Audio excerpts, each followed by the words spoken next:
birinchi olib kelgan 100 ta bedanami juda ko'pchilik kommentariyaga ham yozgan, 10 ta odam ichiga ham yozgan, nima bo'ldi bular? Bu o'ldimi? Nima bo'ldi? Tushib ketdimi, qochib ketdimi? Xo'p, bulardan bor живой 6 ta 7 ta bateriya bo'ldi xolos. O'zimiz sababli o'shunda ham o'zimiz qaramay qolganimiz qisilib qolgan. Kelganimizda ikkitasi o'sha kelgan paytda o'sha o'lib bo'ldi. Aprox 30 kun, 31 kunlik bo'ldi. 15 kunlik deb sotgan menga. Bugun 15 kun bo'ldi olib kelganimga. Odatda buni o'zi 40 kun boqilar ekan, 40 kun 45 kungacha. Vesi oshib ketsa 200 gram bo'lar ekan. Balki undan ham ko'proqdir, ko'p holatda 200 gram bo'lar ekan живой vesi. Ko'r xilini ushlab ko'rdim. Hammasi o'zi bitta uya, lekin qo'limga tushgan 4 tasini oldim. Tarozi ham qo'yib qo'ydim. Har ehtimolga qarshi qiziqqanlar bo'lsa, o'rtacha 170 gram o'zi norma hisoblanar ekan. Lekin 200 gramga oshib ketadigan bo'lsa yaxshi ekan. Bugun men bularga bugundan boshladim broilerda doni bilan, start eng kichkinasi bilan makkani uni deb qo'yargan, makkani unini berishni boshladim. Maqsad 10 kun davomida bularni yaxshilab yemlab olmoqchiman. Keyin o'sha so'yishni boshlayman xudo xohlasa. Balki kimdir qiziqib, menga ham so'yib berdi, ichimga go'sht kimgadir kerak bo'ladigan bo'lsa, murojaat bilan chiqish mumkin. Shuning uchun meni boqishimda plyus tomoni, bular faqat ko'rim makka, yana aralashma, don, bir nechta hali ximikat emasda, hammasini shular yeyishyapti. Ximiya bilan boqilmaydi bular mendagilar. Hali maxsus o'zini doni bor semirtiradigan boshqa unaqa emas. Mana 10 kun davomida makka bilan deylik 5 kilo don tayyorlasam, 2 kilo broilerda donni qo'shmoqchiman, 3 kilo makkani bermoqchiman. Hali unaqa ratsionini sal kuchaytirgani.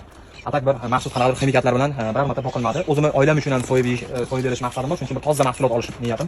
Xudo xohlasa bitta topib ko'ramiz. O'zlaring bir guvoh bo'lasizlar.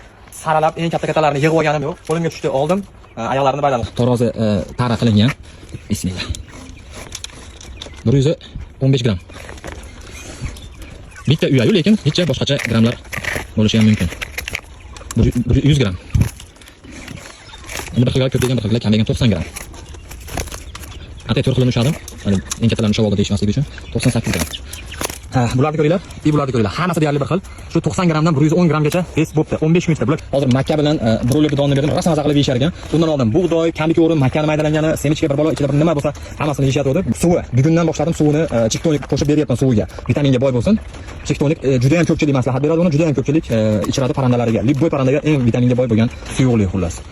Shu holat hali beri xudo xolasa patsiyada o'zidan o'zi ko'payib ketgani yo'q, ko'z tegmasin, yaxshi vaqtida vitaminni berganligini uchun shekilli, vaqtida yemlarini bular lekin juda ko'p yeydi ekan. Faqat yemish bo'lib tursa, suv bo'lib tursa, nasib hech bola qilmaydi ekan.